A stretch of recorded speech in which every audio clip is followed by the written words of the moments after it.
waxaan ku sheegayaa 5 reason ay ku fiican tahay Dakota County inaad guri ka iibsato. Dakota County waa one of the best counties in Minnesota waaye. Ugu fiican ayay ku jirtaa. Taas waa like hadda shaashada san ka try like everything A+ ka haystaa. So hadda fiiriso like public schools, nightlife, diversity, housing, good for families, jobs, waxyaalayaashan kulli aa fiirinayso kulli ku fiican tahay. laakiin haddaan ka bilaabo waxyaalaha shanta shay adiga ku dooranayso tan ku sheego number 1 waa safety badbaadada adiga iyo qoyskaada iyo carruurtaada aad iyo aad bay muhiim u tahay crime rate kana aad buu hooseeyaa Dakota County tan labaad wax loo yaqaan appreciation jira guryaha qiimaha intay kor u kacayaan sanad walba hadda maanta guri iibso 200,000 ah sanad walba oo kaco 9% ama hadduu noqdo it doesn't matter guriga qiimaha aad ku iibsatay usually 200,000 ma noqdaan guryaha Dakota County ka badan yihiin an average I'll say 400,000 9% bi guriga kugu kaco literally gurigaas wuxuu ku sameeyaa 36,000 every year ku sameeyaa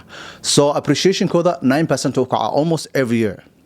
taasna waxay ku xiran tahay neighborhood ka degan tahay property type guri nooca iibsatay iyo gurigaada condition uu ku sugan yahay hadduu guri uu burbursan yahay inta kor uma kacayo tan kale waxa kale oo ku jeclaaday Dakota County oo ku fiican tahay wax loo yaqaan potential growth dadka aad bay u guuriyay waa meel kobcaysa waa meel kor u socoto koraysa waay so tan kale waxa kale ku fiican tahay iskuulada Dakota County has one of the best schools san ka soo hadalnay ay ku jirtaa A+ hadda waliba carruur aan leedahay waa meelaha ugu fiican aad ka iibsan karto guri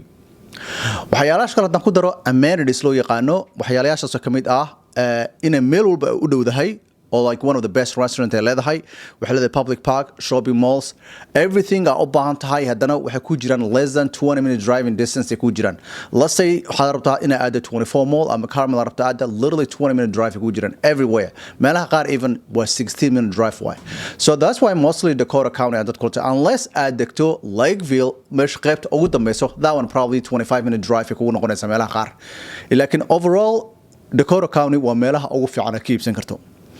إن شاء الله هدارت بينا قريب ستو أنا بحاجة سوق مكتب ويب سايت كيجا sahanrealty.com هدارت real estate investment أبراتو أي كمية buy on hold fix and flip subject to إن شاء الله نقص سوق ويب سايت كيجا sahaninvestor.com إن شاء الله until next time السلام عليكم